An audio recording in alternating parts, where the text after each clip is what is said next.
In 1968, one of the slogans during the French May 1968, one of the big slogans which was scrolled on walls and taken up during the uprising of 1968 was, inspired by surrealism and situation, was "Be realistic, demand the impossible." Now, an acquaintance of mine, who I know basically through blogs, a British, I'm not really very good at pronouncing it.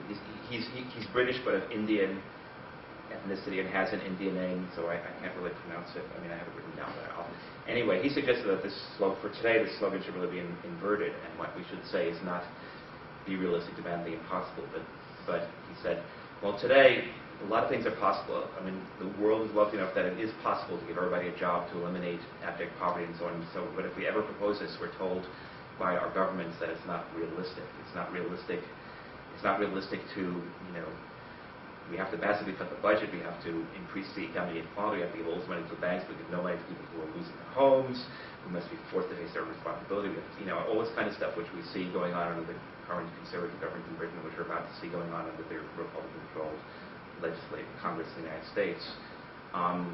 All these things, they may be possible in principle, but they're unrealistic because we live in the real world where we have the harsh imperatives of the market, which, beyond which there's no appeal. So the suggestion was to reverse the slogan and say, be unrealistic, demand the possible. And I'm suggesting that through their thwarted utopianism, the very fact that they in fact don't show a utopian solution in the traditional sense, that these films may bring us to that kind of, I don't know what to call it, hope, lame possibility or something. So I'm out of time.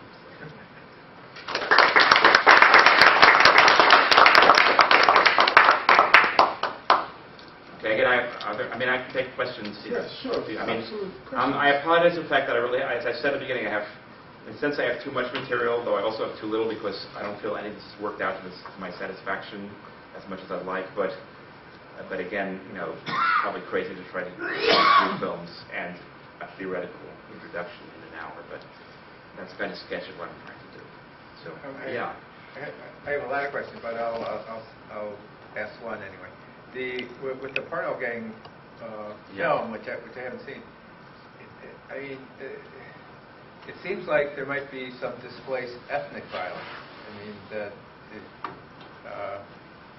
Considering all of the slaughtering that went on, and that movie is so violence and death obsessed, as well as with the image of the tight little community and the outsiders and all that. It just seems.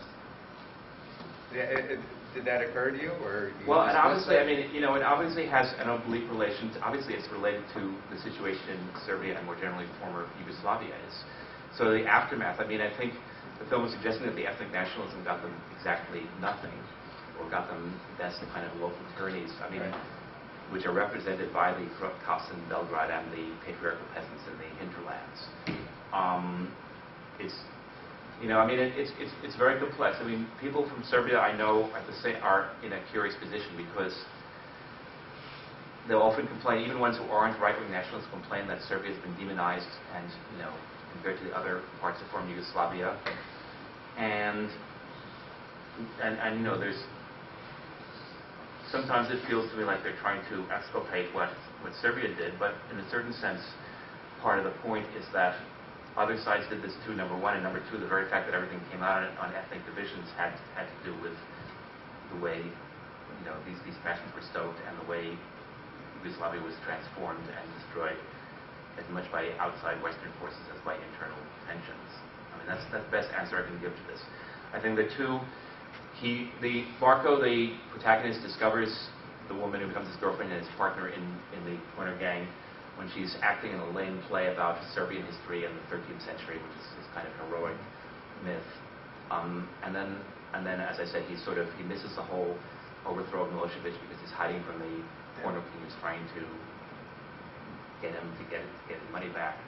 So it's sort of portraying politics as a dead end or politics not working, and it's certainly the legacy of that. But again, I don't think it's distinguishing between the nationalistic stuff and the economic stuff. It's all kind of, he's cut off from the hope. There was genuine hope when Milosevic was finally overthrown that better things could happen, but within a few years you had number one, the reformist premier being killed by gang violence because of related to state-connected gang and criminal interests, and you had this constant morass between nationalism and economic corruption and unequal power. So I think the film's commenting completely on that. I don't think it's. I mean, the film, again, the film is relatively free from expressing, to say, Serbian nationalist resentment, which there's another film, the director of this film, and for several years apparently had a TV show in Belgrade with another director where they sort of, it was a TV show about the seamy undersides of life in Serbia today. And at the same time that he made this film, this other director made a film called A Serbian Film, which I don't like as much as this film. It's actually much more kind of disgusting. It's utterly horrific. It's 10 times more horrific than this film. I don't think it's as good as this film, ultimately, but it's sort of about a retired porno actor who's lured back to make a porno film by this mysterious figure who turns out to be a psychologist who has ties to the secret police, and it turns out to be not quite a snuff film, but very close, a kind of incredibly violent S&M film. And at some point it becomes hallucinating. They start giving him drugs, he starts hallucinating. So it's sort of like a pornographic version of Cronenberg's Videodrome. And it's all about, exploitation and the collapse of patriarchal, the implosion of patriarchal culture. And it contains, sort of campy out. I've watched Porno Gang a number of times, and it's a difficult film. But Serbian film, though I thought it was a good film, I don't think I could watch it again because there are too many. I don't even want to say what happens in the film. It's just like it's really the kind of violent stuff you could ever possibly have imagined in any kind of film whatsoever, basically. And it's both an allegory of the messed up state of Serbian society, and by being called a Serbian film, it's basically saying, it's doing more extreme a version of what this film is saying. It says, this is what the West wants of us in Serbia. They want the consumer image of the Balkan primitives to do these horrific, violent things, which they can, So that's why in this film. So that's why in this film the German guy says, Westerners love this snuff films of, look at the backward barbaric, Serbia, and where they have ethnic violence and all these horrible customs, and they, do things like kill people all the time and stuff like that. And for Western audience, wealthy Western audience to enjoy. In a certain sense, the other film, by calling the film a Serbian film, that's the rhetorical gesture, to saying, okay, this is what you expect from the primitive Balkans, so here's this film which has all the most disgusting sexual violence that you can possibly imagine. It's kind of throwing it in our faces in this kind of way. Yeah. Stephen, I don't know how to phrase this exactly. Yeah.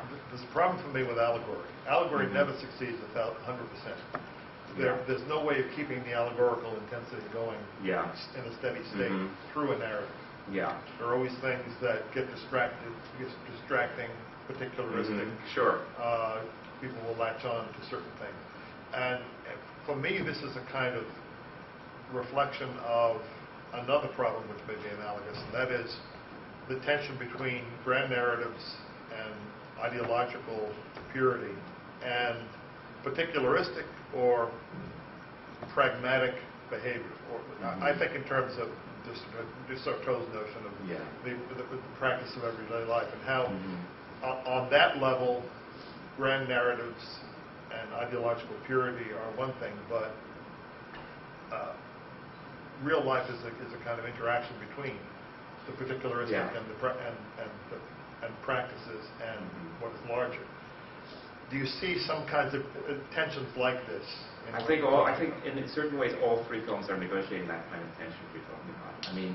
In the sense that, as I said, they are allegories, but they're also about the affective positions of individuals at the same time. And each film does it in a very different way. Taxidermia does it through these outrageous narratives, but also, talking about the body stuff becomes an expression of, how personal feelings relate to being in a political structure which is larger than you and you can't do anything about. Again, I could talk about all kinds of little things in the films which do this. Just little scenes. There's one scene in the first part with the